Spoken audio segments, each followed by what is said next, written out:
So my game week 3 predictions. Let's start with my team, Chelsea. We're playing at home today against Fulham, 12:30. London derby, West London derby. Massive game here on our hands. Chelsea definitely need the 3 points. 4 points so far out of 2 games. They want to get these next 3 points going into the international break, which is key. You can't really build momentum with the international break coming up for 2 weeks. However, this is the opportunity now to get points on the board early and get ahead of the other teams, especially with Liverpool playing Arsenal on Super Sunday. So I'm calling this game 2-0 to Chelsea. Nice, comfortable home win. I think we're going to dominate the game possession-wise. Fulham always come with their risks when they play against Chelsea. Hello, welcome back. Game week 3 is here. We've had 2 weeks of classic Premier League football. We're on to game week 3 before we hit the international break. 2-week international break, unfortunately. No one likes the international games too much. But game week 3 is going to go off. There's going to be some shocks. And I'm sure some managers could well be getting a sack. So please stay tuned to find out what we're saying here. I'm Curtis. I'm your host. This is my channel, Sports Minded. Please lock in. Let's go. Our next game sees Man United knocked out of the Carabao Cup by who? Grimsby. Grimsby Town beat Man United on penalties the other night. It was unbelievable. Absolutely unbelievable scenes down at Grimsby. Quite funny, to be fair. So this game is now Man United against Burnley. Amorim could well lose his job if he doesn't get a result in this game. I'm sure the players are going to up their game. Man United are going to start with their strongest 11. Obviously, it's a Premier League. They need to. They can't be putting players on the bench that need to be starting, like Fernandes, Sesko. They've got to be starting. I can see a Man United win. I can see a backlash this week. I really want an upset. I really want Burnley to go in there, potentially nick a point. But there'll only be one winner here, and that'll be Man United. And I can see Man United winning this game. 3-0 for me. It's quite a big result. Quite a good scoreline for Man United. Prove me wrong, Burnley. Come on, Burnley. Let's get a result at Old Trafford. Prove me wrong. But 3-0 Man United for me. Moving on, Sunderland, Brentford. This is a tricky one. Sunderland had an immense start to the season, beating West Ham 3-0 at home. And then it all went wrong. Game week 2. Game week 3 sees them up against a Brentford team that are going to be the yo-yo team in the league this season. They're going to have good results, bad results. They beat Aston Villa last game, game week 2, did Brentford. So, off a good result, Keith Andrews will be very happy with that result. Sunderland away will be a tricky game for them. Don't know where this is going, to be fair. I can't call it either way, so I'm going to sit on the fence. Although I'm sitting on the fence, I can see goals in this. Both defences are not fantastic. Either's their attack. But I think there's going to be a few mistakes in the game. I will call this 2-2. Sunderland 2, Brentford 2. And then we've got Tottenham, Bournemouth. This is a perfect game for Tottenham. They're absolutely flying. They've just beat Man City away at the Etihad Stadium, 2-0. Comfortable win. Man City were not good in the game, but Tottenham, great team cohesion there. As we see Thomas Frank in action, really is putting his foot, putting his stamp on this Tottenham squad. And there's only one winner here for me. I've given Bournemouth a goal, but Tottenham get 4. Tottenham 4, Bournemouth 1. And then we see the likes of 2 teams potentially in the bottom half of the table battling it out. Wolves versus Everton. Everton have started well. David Moyes is an underrated manager, and West Ham fans will be telling you he's a phenomenal manager. What he did at West Ham, winning trophies. Seeing him go, Potter coming in at West Ham, they're on a decline. They're not playing like they did with David Moyes. David Moyes, he gets a lot of stick the way he plays. He's a very defensive-minded manager, but he gets results, and that's what you need in Premier League. Premier League is all about results, not about winning 4-5-0 every week. Yes, that's nice, but you need to get the result in the Premier League, no matter what. Otherwise, your job is gone. So I'm going for an Everton win here, away win to Wolves. I think Strand Larsen scores.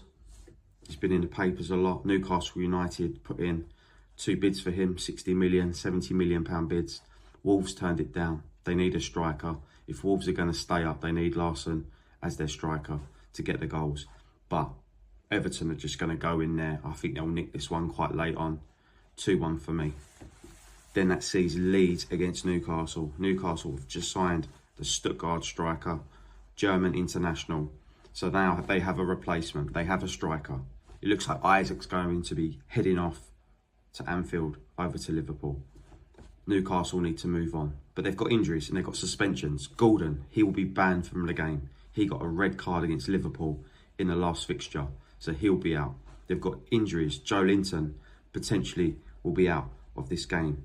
So they've got a few hiccups they're going to have to get over. And they're going to have to go over to a Leeds team that haven't started fantastically whatsoever. They are probably one of the favourites to get relegated this year.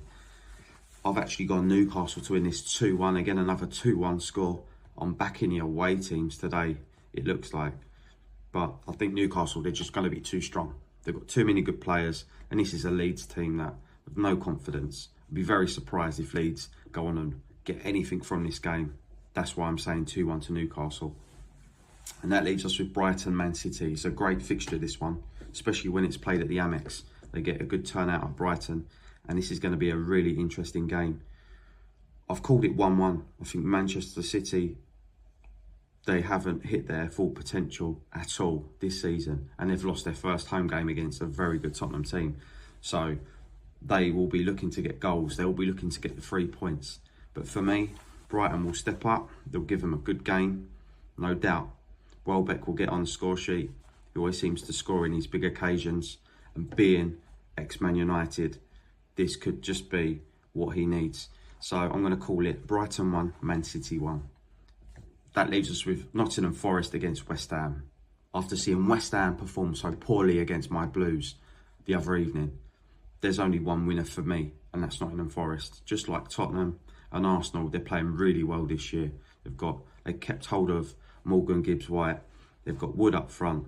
They've got some really good attacking depth. Defensively, they're sound. You can't complain about their defence. They don't leak many goals.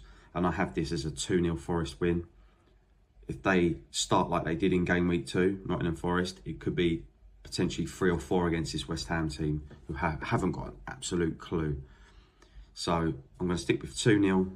The 3 points is key for Forest for that top 4 battle that they have this year. And then that sees the biggest game of the weekend, Super Sunday. Make sure you're watching it. I'll be watching it. It's going to be Liverpool versus Arsenal. This is an absolute massive game to see who's going to win the Premier League. This is contender number 2 with Arsenal and favourites Liverpool. I can't see anyone else getting in amongst these two teams for the title. I fancy Liverpool to win this in a great game of football, like we saw with Newcastle and Liverpool the other night. I can see Liverpool 3, Arsenal 2. Arsenal fans won't be happy with that result. Of course they won't. They'll be looking at this as favourites, the way they've got their squad. They've got Eze coming in. However, I think they're missing Saka. Saka will be out for the next couple of weeks. Saka misses the international games as well. He'll be a loss. But Eze to come in. Noni Madueke's started to, play a bit more football ahead of Martinelli. So Arsenal are going to go there and they're going to give it a bloody good go and get at this Liverpool defence, which you can now get at. You can really attack this Liverpool defence. I can only see goals, but I can see Liverpool scoring a lot of goals. They've got so many attacking threats there. Ekatike, he's hit the ground running. He's already scored goals. But Mo Salah, what's going on with Salah? Even though he's got goals this season, he's got assists, he's been very, very quiet to the usual Mo Salah that we see. Could this be the game where he just flies? Potentially. So some players could wake up for this game and we really see what the champions Liverpool are made of. And this is their biggest test and potentially the hardest test they'll have all season is the games against Arsenal. And then that leaves us with the final game, Aston Villa versus Crystal Palace. Very, very hard game to call. I've gone with a home win, 2-1 to Aston Villa. I think Rodgers will be the difference in this game. Watkins needs to up his game. His performance levels have dipped. He needs a bit more confidence, needs to get the ball in the net. but I feel Crystal Palace are going to be tired from their Europa Conference fixture. Thursday night is going to take it out of them. They played their strongest team. Playing on a Thursday night is just not ideal in a Premier League. It really isn't. Even though you play your game on a Sunday or a Monday night in this occasion, it is just hard work. Chelsea had this last season, but we had two teams, and two teams got us through at the end of the day, and it wasn't hard. Yes, we did win it, but it was a bit of a Mickey Mouse Cup to go and win, but we had two teams to go and do that and also perform in the league to get top four. I just feel Crystal Palace will struggle, and they've lost players. They need to bring players in that are Premier League ready, which they haven't done. So there you have it, guys. Well done. Good luck this weekend. Good luck to me with my predictions. Put your comments below, see how you get on, see how I get on, and then hopefully in the next video it'll be good news. Chelsea would have beat Fulham. I'd be very happy. See if you're happy with the results. So please subscribe to the channel. Thank you for the support, and I'll see you in the next video. See you soon. Bye bye.